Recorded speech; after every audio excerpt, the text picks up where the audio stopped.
రాహుల్ రావాలి, పార్టీలో జవసత్వాన్ని నింపాలి. ఇది తెలంగాణ కాంగ్రెస్ నేతలు తపిస్తున్న మంత్రం.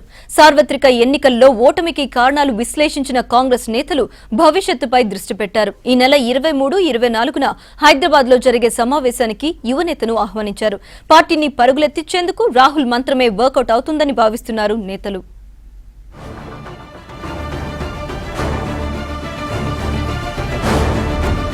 తెలంగాణ కాంగ్రెస్ లో సమీక్షలు ముగింపు దశకు వచ్చాయి.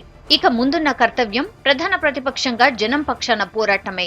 ప్రభుత్వ ప్రజా వ్యతిరేక విధానాలను ఎండగడుతూ జనంలో మమేకం కావడమే.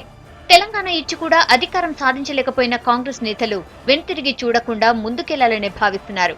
పార్టీ శ్రేణుల్లో కొత్త ఉత్సాహాన్ని నింపేందుకు ఈ నెల 23, 24 తేదీల్లో హైదరాబాద్ లో సదస్సు ఏర్పాటు చేస్తోంది రాష్ట్ర కాంగ్రెస్.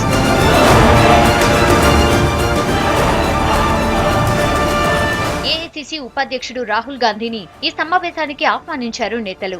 ఎన్నికల ప్రచారంలో పాల్గొన్న రాహుల్ గాంధీ ఇప్పుడు కాంగ్రెస్ నేతలకు దిశానిర్దేశం చేసేందుకు వస్తున్నారు. పార్టీ ఓటమికి కారణాలు అన్వేషించిన ఆంటోనీ కమిటీ ఇప్పటికే హైకమాండ్ కు రిపోర్ట్ ఇచ్చింది.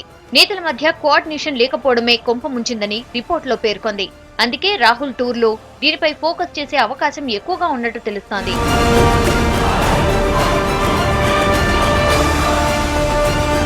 ఇప్పటి వరకు ప్రభుత్వ విషయంలో కొద్దిగా సైలెంట్ గా ఉన్న కాంగ్రెస్ నేతలు హైదరాబాద్ సదస్సు తర్వాత యాక్టివ్ కావాలని భావిస్తున్నారు. ప్రస్తుత పరిస్థితులు కాంగ్రెస్ కు అనుకూలిస్తాయని అంచనా వేస్తున్న నేతలు సరికొత్త ఉద్యమానికి సన్నద్ధమవుతున్నారు. విభాగాల వారీగా ముఖ్య నేతలకు బాధ్యతలు అప్పజెప్పే యోచనలో ఉన్నారు.